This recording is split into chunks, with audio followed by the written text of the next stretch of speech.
Hello, and welcome to the Knowledge Box, where today's episode is part two of our interview with Avee-Ashanti Shabazz.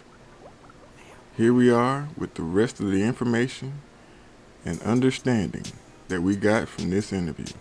And define great, there has to be some normal. So everybody can't meant to be great because everybody be normal. But at the same time, because they are normal in that arena, they may be great at cooking lasagna.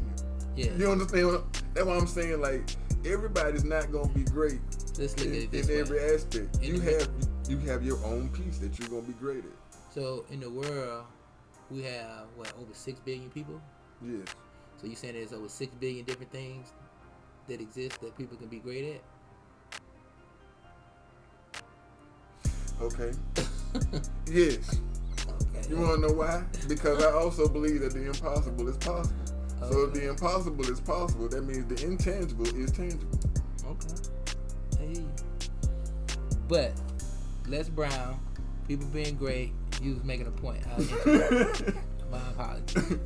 Les Brown, people being great, and everybody having a purpose. Everybody has a purpose. I mean, we can't. It's just like running a business.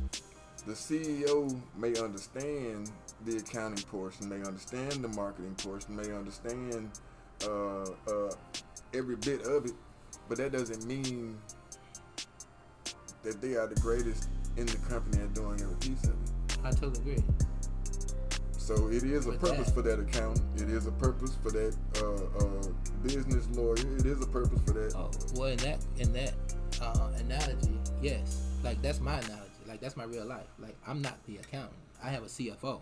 So my CFO handles that stuff. We have conversations, and he share perceptions and analytics with me. And then once I weigh that down on the other, because I'm abreast of all of the movements. Mm-hmm. So when I take that information, I get the information from my COO, I get the information from my head of construction, I get the information from my field crew. But all of these things have to do two things. One, they have to work to my vision. And two, coming in, they have to be reconciled to my vision. So these things are important as moving parts, but that does not mean that my field, in my mind, that my field officers was meant to be a field officer, or that's their purpose. I don't see that. That might be his reality, but I don't know that. I'm not the one to say, and I don't mean I'm right. Let's be clear. I'm not the one to say the hell that this is my purpose. Hell, we ain't even got to talk about him. This is what I do. You did, but I don't think that this is my purpose. Because of my purpose, I wouldn't be doing this. Like, this is clear. Like, people look at this and be like, man, yeah, you did it. I wouldn't even be doing this if it was like this is not my ideal way. But see, that's what you're saying. If you chose, you don't choose your real purpose. That's why we keep. You said you don't choose your real purpose? Choose your purpose. Oh, man. Yeah. I pivot so easy. Like, I'll give you an example. My store. I had a women's store called Purse Party. Mm-hmm. Purse Party Women's Boutique. Now, Purse Party Women's Boutique started out as a purse store because I looked into what's going on in Birmingham. I looked to sister cities, see what's going on there, and then it gives you like the trends, the curves, what's going on. So I said, okay, this is headed this way. Right. So I said, what's one thing that's going on? They were like, in this society, people have like a lot of purse parties. Women, like dudes selling purses out the trunk of their car, stuff like that. So I'm like, damn, this is this big thing around purses. Like, women like knock off bags, mm-hmm. right? So I'm like, and everybody like, they have purse parties. Like, they had these locations and everybody come to there and they had drinks and food and all this. I'm like, damn, I could build a whole store on that concept. Yeah. Right. So that's what my first store, Purse Party, came from. It's basically you can book your friends to come to the store and have the party at the location, right? As opposed to going to somebody's house. You can come here, we'll facilitate it, and you'll have your pickup like any type of bag in the world. Yeah. Whether it be knockoff bags, whether it be designer bags, whether it be just fly bags, country girl bags, city girl bags. Like, I had like any type of genre of bags I had. Right, so this is a big store just full of purses. So that was the concept. Mm-hmm. But inside of manifesting that, doing that, I'm getting feedback. and the people who are coming, they're saying, yeah, I love this bag, but I wish you had some shoes to go with it. I wish you had some jewelry to go with it. But I ain't got no outfit to go with it. So me not being rigid, like some people are rigid. Some people like, well, this is what I do and that's what I do. Right. I'm fluid. Like I'll pivot in a minute. If this makes sense to do, I do it. Like I'm not married to no particular thing. Right. You dig? If the wind blow left, I go with it. You dig? I don't have a problem with that. So once that happened, then it became a whole boutique, right? And then I changed the name from Purse Party to Purse Party Women's Boutique. You dig? So I don't see purpose there. I see ability to analyze and make adjustments as necessary. It was a purpose because you facilitated needs. You were able to facilitate the answers to the problems that were existing. That was its purpose. Whether or not it was the original concept of it, your original concept was, let me find a way to get this put together. Like what can I go with? What problem can I solve? That was your original thought process. I remember the first time I sold, when I got out of prison, I was staying in Knob Hill in Homewood, and my partner Johnny had got out before me. John was old school. He was older than me. Mm-hmm. He's one of the old school dudes who, like, one of the men. He was a man's man, right? He was one of the old school cats who was in prison, had did a lot of time, but he was a man. He wasn't into homosexuality. He wasn't immoral. He was a stand-up guy, even in prison. So those are the type of dudes that I looked up to in prison. I looked at guys who was even in prison was still men. Right. So those were people who I like talked to and kept counsel on and kind of kept myself around to keep me oriented.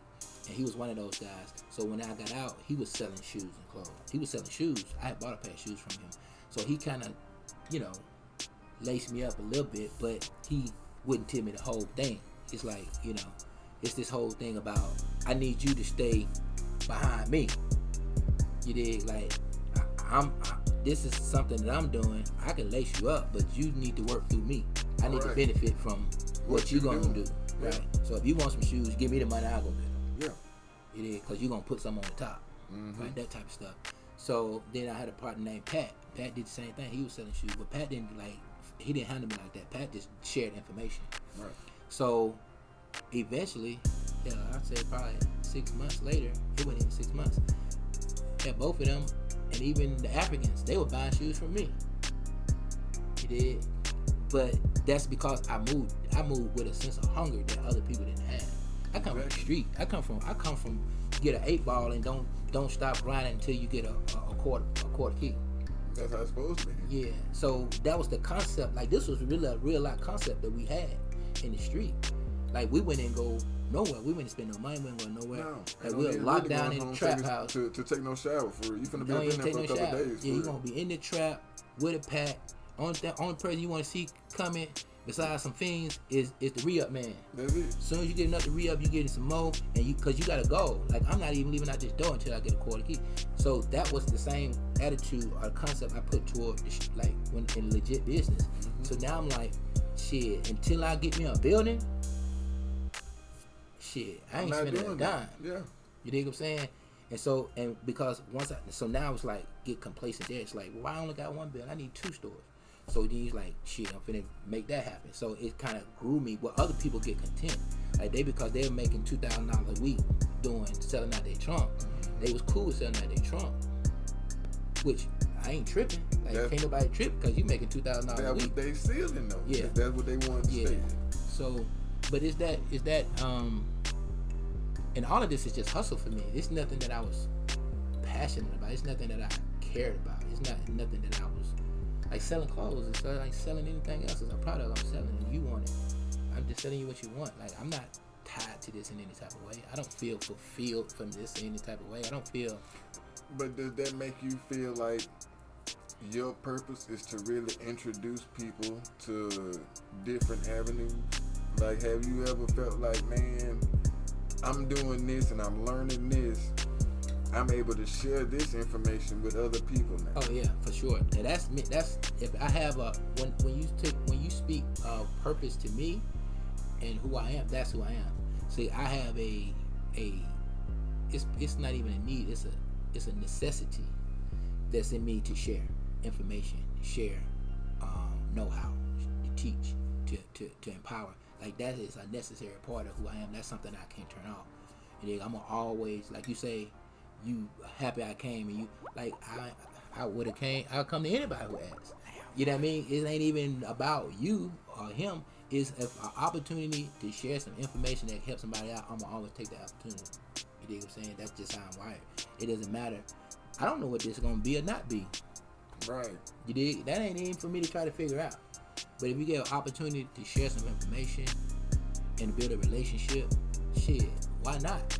Exactly. You dig? Like, that's how I'm wired. So I'm always do. Like, anybody comes around you, they'll tell you, like, you're not gonna be around me and don't grow. Like, you're not. Man. Because either you're gonna grow or you're gonna get away from around me. Because I'm gonna leave you behind. Yeah. I ain't got time to drag you, and I'm pushing. Yeah. So it's like, ain't no time for the engine of a train to go in reverse. I don't have time to come back and pick you up. I got to go this way. Yeah. I'm set to go this way. I already got the cars connected to me that I need to go this way. Yeah, for sure. So, and I tell it, like, my cutoff game strong. Like, people might celebrate me in the sense of like what I do, what I provide, but my cutoff game strong too. And I tell people straight up, like, if I can help you, I am. But when I see you bullshitting, I'm gone. Cause I'm not finna beg you to do anything. I'm not finna stay on you. I'm not finna do none of that. I'm gonna be a resource for you, but I'm not finna beg no grown man or no grown woman to do anything. Nothing. That's, so I tell them straight up from the beginning. And I done offered you twice when to it help happened, you. yeah, and when it happened, they don't never be mad. I never had a relationship where I cut off that the person on the other side was mad. Cause they can't. Yeah, because I made it so clear. And then when, like, if I make it clear, and then when I see you going down that road, I'm gonna bring it to your attention. Yeah. I said, now, pull you aside. I'm like, listen, we had this conversation. I told you who I am and what I'm gonna do. Now, to this point, no, you going the wrong way. Like, you're not handling your end of this bargain. You did. I said, so if things don't change, the next conversation is gonna be, hey man, I'm gonna holler at you. Right. Homegirl, I'm gonna holler at you. I said, when we had a conversation, don't be mad at nobody but yourself. I said, when you look back 5 years from now, 3 years from now, and you see where you could have been, don't be mad at nobody but yourself. I said, so that's where we at. It's on you. So if they don't change, if they don't pivot, if they don't get on board, then when I come to, hey man, it's a wrap, man. Ain't nobody mad. Get what they say, man. I respect it. You ain't like, you right. Because you told me. Yeah. And you done everything that you could, even to just get me to where you was trying to get me to. Man, that's why I was saying, I did a midweek recharge. I think the last one I just did was about being successful is an individual sport, man. People don't understand. Like, actually being successful is really an individual sport. Explain. It doesn't matter how much somebody else wants you to be successful. It doesn't matter how many resources you have. It does not matter how many resources somebody literally lays at your fingertips. It doesn't matter what somebody's willing to do for you. If you're not willing to be successful yourself, if you're not willing to put the discipline in yourself, if you're not willing to create the mindset in yourself, it's about you individually wanting to use the tools put in front of you. Because even if you don't want to use them, guess what you're gonna do? They're gonna sit right there and collect those. I agree with what you said, but I also think that the wording in that can be dangerous, because the wording of that, the way that's worded, it can be misunderstood. But you explaining it, I totally agree. So when you say success is a one man sport, it's an individual sport. Individual sport. I get that, because it's pointing specifically to the fact that you have to want it. Like, the desire and the work ethic from you has to be there before anything else. So, but when you word it as it's a individual sport, like, that's not true. Because in another context, because no man is an island. Which You know what I mean? And I explained that in the very beginning, because a lot of people be like, oh, well, that don't mean you didn't get no help. Like, I'm explaining it doesn't mean that you didn't get help from somebody. Right. Or not, if you are working to be successful, yes, people are gonna help you because they see you being successful. So people are gonna help you. You can't build a But you hear company. people say stuff like, ain't nobody help me do that. That's I a got lie. it from. I'd be like, man, that's impossible. Now I'm gonna take now.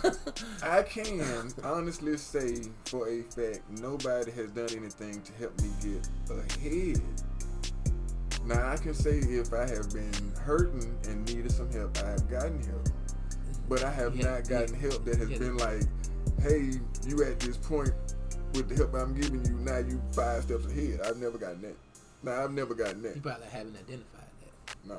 Like, trust me when I say, because I go back and I look, because I am big on giving appreciation. I am huge, because it does not matter if you just lift a feather off of my toe. So your mom ain't never gave you that? To get ahead? Yeah, ahead from wherever you were. You tell me your mom Again, we're going to have a whole nother, we're gonna have to have another episode about that. That's a whole nother Grandma conversation. ain't gave you that? Uncle, teacher, homeboy? To get ahead? So ahead, that means you're here. And then Meaning, right, what they gave me jumped me from here to there. Yeah. Like, I am that homeboy to a lot of people. Like, I'm normally... Like Sean did for me. Like, normally I'm the or one... Mr. Farrakhan did for me. Like normally, somehow, some way, the information done hit me. Where it come and from? then, hey... If I blame God, then what am I going to say? If I blame the universe, what am I going to say? Then I'm going to look crazy because I'm saying, did it come from inwardly or did it come from outward? This information that you shared with these other people, where did you get this information? It was presented to me by some form or fashion. Wow. Whether it came from somewhere. It came from somewhere. Besides you. Besides me. And it moved you forward. But what I said was from a person. I said I have not had a person. But the material that you got came from a person. So even if you got it from a now, book, if they were a vessel, it's a different ball game. See, that's a whole different conversation. Because now you're saying that if we are the walking manifestation of God, then that must mean that there is a God that is actually empowering us with what we need in order to be the walking manifestation of God on this earth. Correct? No. So I ain't gonna say that, but keep going. See. So you saying that you never got this help to move ahead from a physical person. Right. Like it was not like in my arena. Yeah. You're like, not saying I had to go and find people now that are on higher levels to me now. You got it indirectly, not directly. Right. I got it indirectly throughout my life. So until the point where I started realizing I need this. Let me actually go to places I to can't get it attest to directly. that. I've got so much information from my life from people. But you knew early. I need this early. Somehow, some way, it was just before I needed to use it. Yeah. It would be given to me before I needed to use it. And then that, by the time I got to needing to use it, I already had it. I wasn't put back as far as it would have been if I didn't have it. Yeah. Like I can't say in my life I have never been prepared for situations. I have been through some situations, but I've been put in positions to where I can make it out the situation, even if it's not to the most optimum of comfortability, but I'm gonna make it out. Yeah. I can remember when I had first went to my first time I went to prison. I was in the shower area, and this was the first time that I ever seen men groom themselves, because I never grew up around men. Yeah. So I ain't never seen a man shave. I ain't never seen a man just take care of his hygiene. I never seen that. So everything that I had done up to that point was just what I thought you're supposed to do, or whatever, or what mama taught me, or whatever. And I can remember just watching them, like studying, like how to groom myself. I learned how to groom myself in prison. I mean, but yeah, that's, I mean, it's just like. but you I'm not like, saying okay. nothing for. I mean, I'm not saying what you are saying is a realization of a lot of us. Though Yeah. a lot of us are taught and brought in through our environment. For sure. My parents were busy people. I'm not. I was very fortunate. I was blessed, fortunate. Whatever you want to call it, to have both parents in my home. But at the time, again, at our financial level, it wasn't like the teachings could be there because they had to be other places to get financial means for living, for survival, for things of that nature. Mm-hmm. So I spent a lot of my time learning from other places. I spent a lot of my time learning from going back to my childhood. One of the best people to know on the entire street was Carlos. Carlos used to drive a white Alero. Had bold tires. First dude to ever sell dubs. Like, that was amazing to us. Cause we were like, that's all you selling dubs? People can't afford that. You are rich. You know what I'm saying? And growing up as a kid, that's what we thought. Man, I thought anybody had multiple different boxes of cereal on top of the refrigerator was rich. You see what I'm saying? Like we had, so. Like, wow. Yeah. So. Look, they got Captain Crunch and Fruit Loops and Golden Flakes. Like, we had to really go out and learn, like, from other places what life was. So, I mean, I have been blessed, or whatever word you want to use, to have been indirectly given what I've been needing a lot in my life. It may have been later when I realized, oh, I needed it for this. But yeah, that was basically how my life was set up. For sure. But I know, man,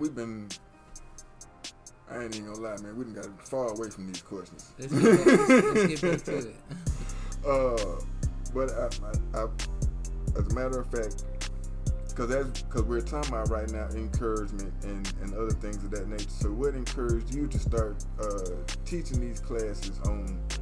Because right now your main focus is the real estate game, dealing with E2, and so being at that level right now, what has encouraged you to start teaching those classes to actually get that education? Because we've been kind of going over that subject a little bit about the 85% and about the 15% of leaders, but you're giving information to everybody right now with your classes. Yes. So again, just to circle back, the way I got into the knowledge of like tax property acquisitions was when I was doing social justice work. So if you wanna if a calling or a purpose, if I have a calling or purpose, it's that. It's like creating systems and realities that alleviate black suffering and pain. Like, that's who I am at my core, right? And anything that I do, no matter what it is, that's the centerpiece, even in business, right? So inside of social justice work, I came across the land bank, Birmingham City Land Bank, and then in researching the land bank, I came across the fact that these properties existed, these opportunities existed even without the land bank. And then I was kind of like, posting as my experiences online as I was going through them, and this girl named Asia, who was already into properties, tax property acquisitions, she had reached out to me, and so then me and her she started teaching me about the more in-depth stuff about the ins and outs. Tax. Yeah. Right. And then she turned me on to this white lady named Denise Evans. And I bought her course. She has a course. I bought her course, and then so I learned that, and all this is over months of just studying and just fact checking, because I'm the type of person, before I move, I need to know what the fuck going on, right? So I need to understand this stuff, right? So any avenue, and I like to be thorough. So any avenue, I'm not the type of person that if you give me the the bottom line that's good enough. No, I need the bottom line, but I need to also understand how we got here. Right. You did, because inside of understanding how we got there opens up other opportunities. Because my mind works in such a way that once I understand the thing, then I don't have to follow the script. Once I understand it, now I can manipulate it different ways. It's just like with religion and tradition. I understand the purpose of tradition is to teach you a principle. Right. But once the principle is taught, then what's the purpose of the tradition? Right? So my same way in business, once I understood what was going on with the tax property game, then I started to implement it myself. Because that's my thing. Like, I don't want to turn you on to something that I don't. Right. I had to try and test it. If you don't understand. Yeah, I tasted the soup before I told you to taste the soup. You did. You're like, it's some good soup. Come Man, try it's this good soup. I had something to tell you, it's a bomb, right? So I jumped out and I started implementing the lessons that was taught, and I'm going through it and I'm seeing, okay, this is real. They got it, right? So that's when I started sharing. And because I'm always wanting, again, to use these, like, information I come across, I want to use it. I want to give it to you to empower you as well. So my heart is kind of soft toward street dudes, because I was a street dude, right? So my heart is soft toward street dudes. So the first thing I did when I started doing this work, I started going to the block. Like, I'll hit, like, any neighborhood, I see some dudes out just hanging. When I'm going looking for houses, I see some dudes out. I'm pulling up on them, giving them information, right? And the first two guys who I ended up teaching were two dope boys, right? I'm gonna their name because I already said dope boys, right? But if I didn't, I would get their name. But so they was on the stoop in Drew Hills, and I pulled up on them because the house that it was at was a tax property. So I started lacing them up, and they was interested. So I said, shit, y'all need to start come to my house, and I could teach y'all. So they started coming, and now they own multiple properties. You dig what I'm saying? Not just properties, they own other businesses as well, because they allowed themselves to be developed out the streets. Exactly. You dig what I'm saying? And so at that point, I broke the curriculum down. I mean, what I knew, I started documenting it. Because my gift, if I have a gift, which I do, my gift is the ability to communicate complex things in just a normal way. Well, a normal everyday person can understand. Right. So I can go into a room and talk to all these CEOs about all this high level stuff, and I can come back and say this to a person, just a normal everyday person, and make them understand what he just said in there. You've been given the gift of comprehension and be able to pass on comprehension. And translating. Like, right. I literally see myself as a translator. Like, I could translate, like, what do you call, like, academia into just regular language. Right. You dig what I'm saying? So makes a big difference. Yeah. So that's how I got in. So once I got in and I started doing that, the land, well, not the land bank, when I started working through Asia, through Denise, and then implementing myself, I said, now it's time to create a curriculum where I can make this, because I was doing classes every week, but for like 2 years. Yeah. I was doing classes at my house, and then moved from my house to this, what is called, this little organization called Build Up. They allowed me to use their facilities for a while, because one of the persons who was there, she had reached out to me about learning tax properties. So she got with them, and they allowed me to start using their space. Then went from there and started using the space at the Starbucks. But this was over 2 years, and at the same time, we building out this curriculum. But the curriculum that I created originally, it grew over a period of time, because all the questions that was being asked in class, I would make them questions a part of the curriculum. So it got to a point where it's like every question that was being asked was answered already inside the curriculum. So then I said, okay, now it's time, because this is working. I did tours where I went through communities and sharing information on the block. That's a by the block tour. And once I did all of that, it began to like just wear on me. So I was like, it's time to put this in a position, this information in a way where it don't rely on me to give it. So that's when I developed the online curriculum, right? So I just went through, I poured it all out in video, and it had the sister created a curriculum. So now it's easily accessible to anybody who wants it, as opposed to me having to be there to teach it to them. So that's how we got to that point. That's a good. I mean, see but that is the process, though. I mean, first you have to realize, hey, I can't keep passing or using my sweat equity to try and get this to the end goal. And so you came up with a plan. You came up with how you were gonna get it done. You put in the work, and then now it's basically running on its own. All you're doing is sustaining it and maintaining and adding in the extra as you grow. Yeah, and I'm really kind of like a thief, right? But I don't see it that way. I don't see it like that no more than I see it like you. Like if you see something I'm doing and you implement it, I don't see that as steps. A lot of people get offended about stuff like that. Like for instance, if I had a women's boutique and the girl who's working for me, she leaves and open up her own boutique, like the person will be mad. I'm gonna be happy for her. I'm like, that's what she's supposed to do. Yeah. Like why would she not? She learned the game. Go use it for yourself. Exactly. Like and make your money. You dig? I'm still here gonna make my money. I'm not mad that you did that, right? Even though I can understand why a person would feel that way, I'm just not that person. You dig what I'm saying? So when it comes to this whole space of real estate, like I emulated people. You did, like I emulated Jay Morrison. Jay Morrison's doing tours across America. I started doing tours across the city, right? I emulated like different people. Like I've emulated Asia. I emulated like people who was online who had courses, online courses. I'm like, shit, they got online course. I need to go to online course. So it's not like I'm the mad magician of this super genius. It's just that I have a sense enough to realize I don't have to recreate the wheel. If the wheel already created, then and I see it work there, I can just implement it here.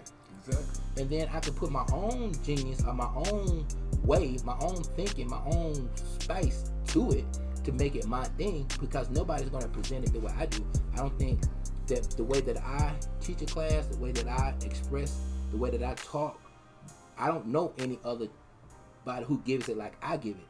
That's not to say mine is better or worse, but mine is mine. Right. You dig what I'm saying? So I don't get offended like when people like come, like somebody come right into my class and they're going to start them. I'm not going to be mad. I'm going to celebrate it. Like that's what you're supposed to do. I mean, okay, because that actually brings me to my last question. What is your end goal? So is that your end goal? Is to spread the information? Is to be the seed planter to see how far or how big the garden grows? Yeah. So E2 Business Solutions, business. This started out as a business. Because that's what my history is in business, starting business. So I understood that people, a lot of times, business and hustle is not the same thing. No, not the same. Like you hustle, make money. Right. The business don't have to make no money. Business is the paperwork, it's the processes. The hustle is to get into the money. But when you marry these two things together, that's when you have what you're looking for, right? But if you got all hustle, then you get the money, but you don't have anything that's going to exist after you, or if you're not there, because everything is coming through you. So you don't have a business. You just had a hustle. You did. Once you start putting systems and processes and people in place to bring about the end result without you being there, now you got a business. Now you have a business. So understand that. So I started my whole thing about business solutions, teaching people the reality of business. But then the real estate thing took win, and it grew faster and stronger than the business component, right? So again, I pivot. I don't have a problem pivoting. I'm not gonna say, well, no, that ain't my thing, so I'm just gonna stick to this. No, this is where the wind is blowing. I'm gonna let the sails take me where it's going. You know what I'm saying? So that's how we got off into the real estate solution. So at that point, it was like, I think your question was, what was your question? Like, what is the end goal? Like, what is your end goal for everything that you have put together so far? So my end goal with real estate is to get rich. Like literally, that's my end game with real estate. Like that's it. That's the function of real estate for me, is to get rich. My passions, it don't exist inside of this. My passions take money to do, which is develop and grow community. Those things take money. In order to do those things, you need money. So this is just a vehicle to get money, so I can be able to do what I want to do, which is go and build community without being dependent and begging for folks to do this, that, and the other for me. So when I was doing social justice work, that was my calling. That's my space. But inside of there, if you don't have resources, you dead. Exactly. You dead, and you either dead or you're gonna be a slave, right? Because what's gonna happen in there, either dead, you're not gonna get anything, because this is a lot of work. Social justice work is a lot of work. You can't be in this space in terms of community development. You can't, like, that's an all day thing.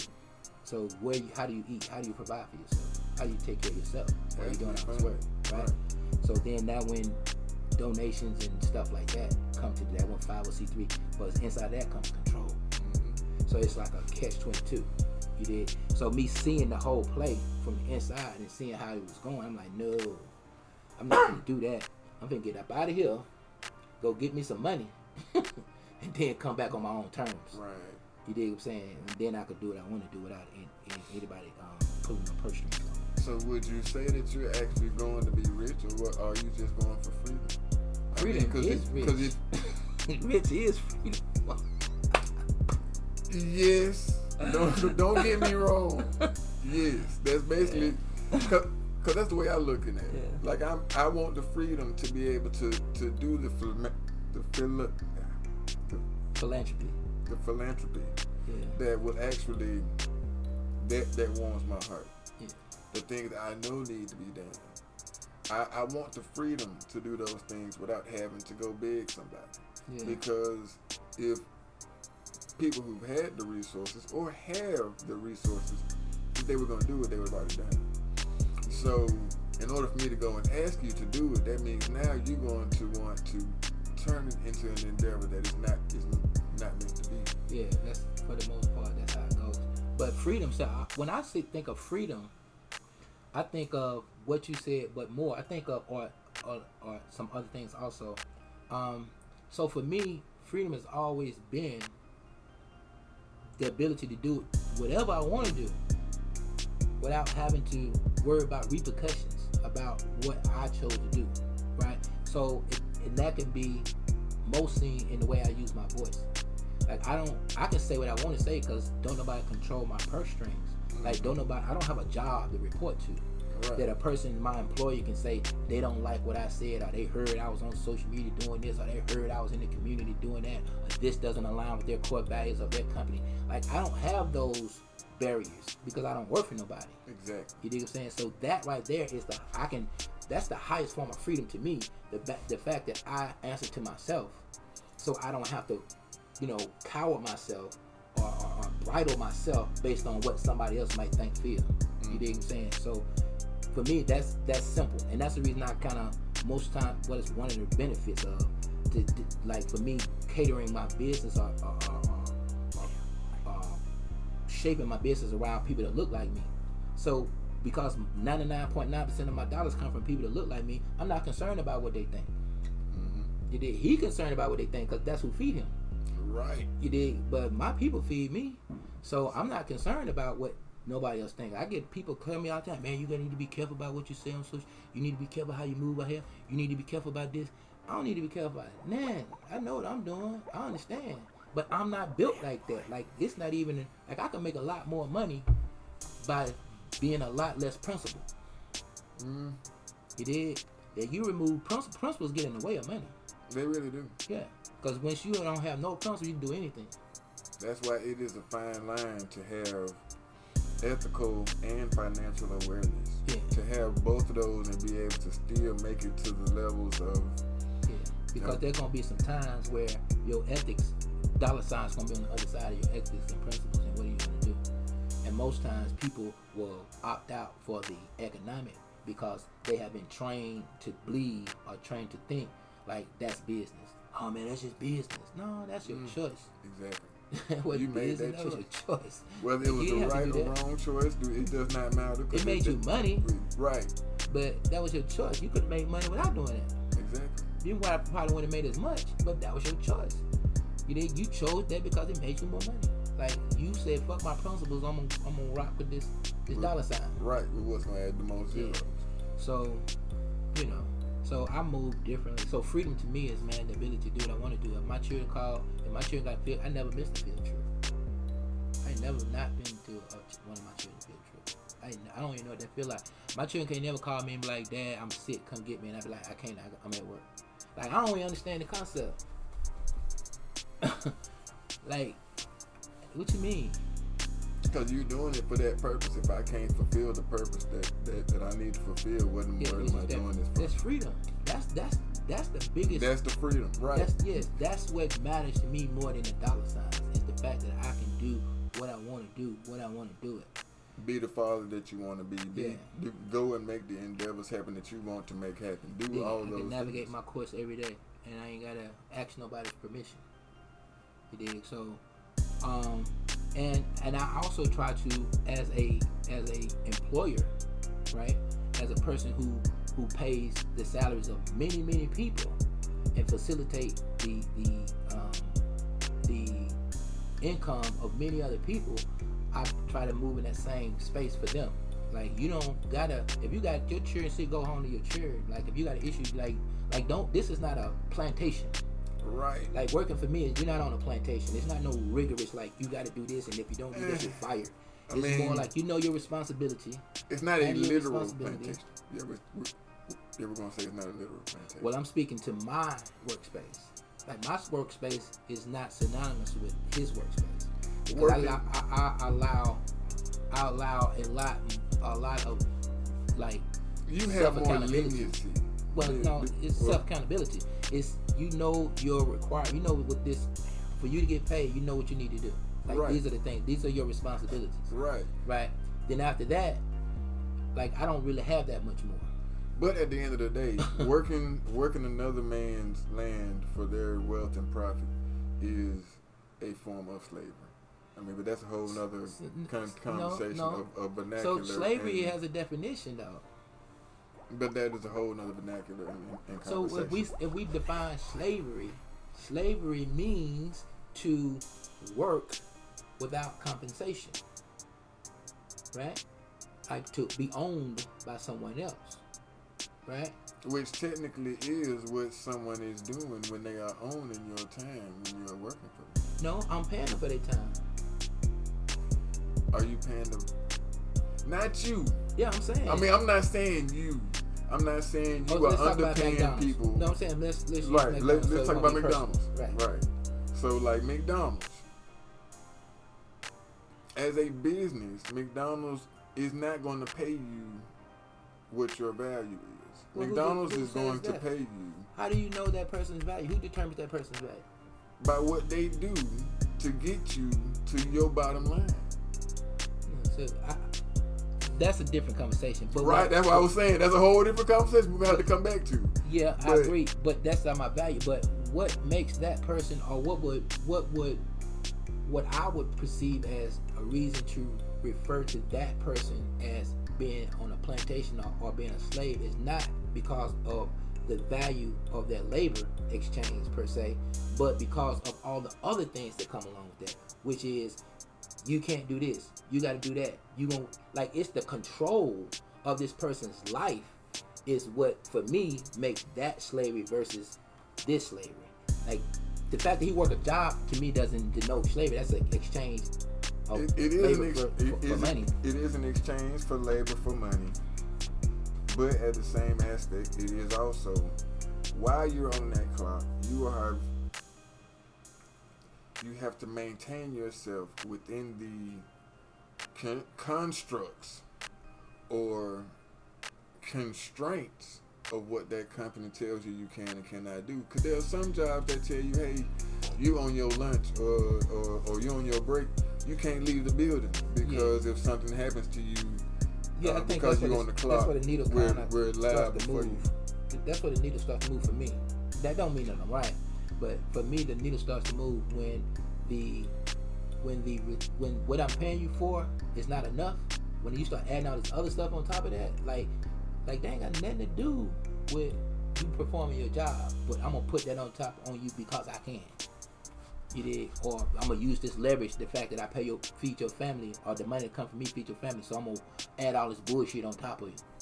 Now that's when the shit start going into slavery conversation. So that's why I was saying not you, because how you maintain yourself is how you maintain yourself. I'm not. No, I wouldn't take that personal. I'm just having a conversation about employment. Period. I think that there are other employers who fit that bill as well. I think now, I don't know how. Like, you have companies now that are a lot more accommodating of the employee than traditionally, right? So you have people like, even with the experience of with COVID, like, people work from home now. It used to be you had to work it. Like you go to Aldi, I give you something simple. You go to Aldi's. If you go to Aldi's, you'll notice that the cashiers sit down. Yeah. But if you go to these other stores, they stand up. They don't even allow them to sit down. No. So why is you not allowing me to sit down? Just because you don't want me to sit down? I'm standing in the same place these whole 8 hours. Yeah. But you won't let me sit down just because you don't want me to. Right. It has nothing to do with my performance. Right? Exactly. That's the type of shit I'm talking about. So when I think about slavery, it's be that type of shit. Like, this has nothing to do with my ability to do this job, but just because you want me to. See, stand up. That's why I said we're gonna bring in that. Yeah. I thank you very much for taking your time to come through and sit down with us today. Dig it. As a matter of fact, whenever we get the chance, please, if you can, we're gonna have to work this out. Cause we got a couple of topics we need to walk ourselves through. Dig it. So thank you again for coming to the Knowledge Box. And sir, we appreciate you. Alright, no problem. I appreciate you calling and inviting me to come and just sharing. Just so you know, I'm going to be like, this is the type of stuff that I really want to do and enjoy doing, and with no bias against anybody, because at the end of the day, again, it's all about information. Exactly. You did. Once you get information out and you spark a thought, you spark a person into thinking, then that person now has the opportunity to do something better, do something greater. You dig what I'm saying? And has the opportunity to lead other people into a better space. And so it's all about just getting the information out. These motherfuckers who putting all the bullshit out, they working full time. Hard. They take no days off.